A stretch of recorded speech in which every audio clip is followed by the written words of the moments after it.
সপ্তাহের প্রথম কার্যদিবসেই সূচক কমেছে দেশের দুই শেয়ার বাজারেই।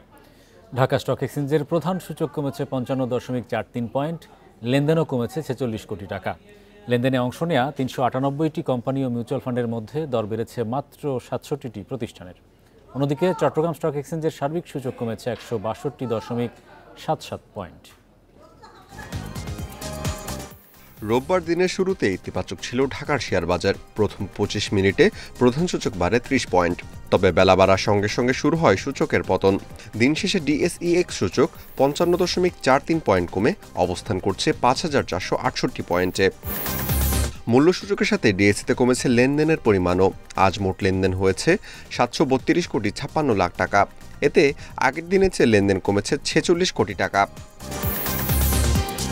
হাত বদলে অংশ নেওয়া ৩৯৮টি কোম্পানি ও মিউচুয়াল ফান্ডের মধ্যে দর বেড়েছে মাত্র ৬৭টি প্রতিষ্ঠানের শেয়ারের, কমেছে ২৭৫টির এবং অপরিবর্তিত রয়েছে ৫৬টি প্রতিষ্ঠানের শেয়ার দর।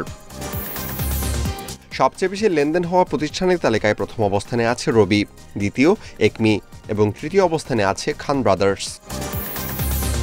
শতাংশের দিক থেকে দর বৃদ্ধির তালিকায় প্রথম অবস্থানে আছে এস আলম কোল্ড রোল, দ্বিতীয় দেশবন্ধু এবং তৃতীয় অবস্থানে আছে একমি। অন্যদিকে চট্টগ্রাম স্টক এক্সচেঞ্জের সার্বিক সূচক ১৬২.৭৭ পয়েন্ট কমে অবস্থান করছে ১৫,৩৫৬ পয়েন্টে। লেনদেন হয়েছে ১২ কোটি ৩ লাখ টাকার share. Amirul Islam, independent news.